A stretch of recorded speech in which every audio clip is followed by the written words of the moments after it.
భగవంతుడిని భర్తగా కోరిన ఒక మహానుభావురాలు, భక్తితోనే భగవంతుడిని జయించిన దివ్యాత్మ, వైష్ణవ సంప్రదాయానికి జీవంత రూపమైన గోదాదేవి, ఆండాళ్ తల్లి జీవితం ఇది.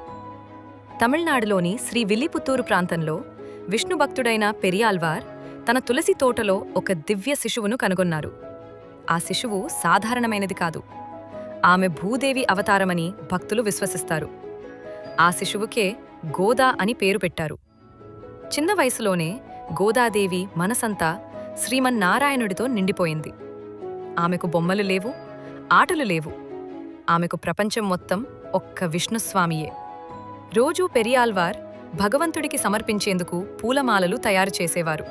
కాని గోదాదేవి ముందుగా ఆ మాలను తానే ధరించి అద్దంలో చూసుకునేది.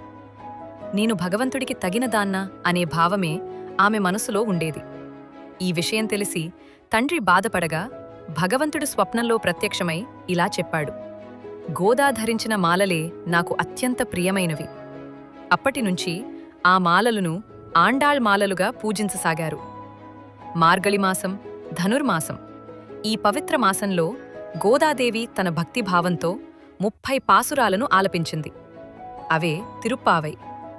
తిరుప్పావై ఉప్పావై కేవలం కీర్తనలు కాదు, భగవంతుడిని పొందే మార్గం. తిరుప్పావైలో శరణాగతి ఉంది, వైరాగ్యముంది, నిర్మలమైన ప్రేమ ఉంది. అందుకే నేటికి ప్రతి మార్గళి ఉదయం తిరుప్పావై పారాయణం జరుగుతుంది. గోదాదేవి జీవితంలో ఒక్కటే కోరిక: ఈ లోకంలో ఎవరినీ కాదు, శ్రీమన్నారాయణుణ్ణే తన భర్తగా పొందాలని. ఆమె ప్రేమ భౌతికమైనదినది కాదు, ఆధ్యాత్మికమైనది, శాశ్వతమైనది. ఆమె భక్తికి కరిగిన శ్రీరంగనాథుడు ఆమెను తన దగ్గరకు పిలిచాడు.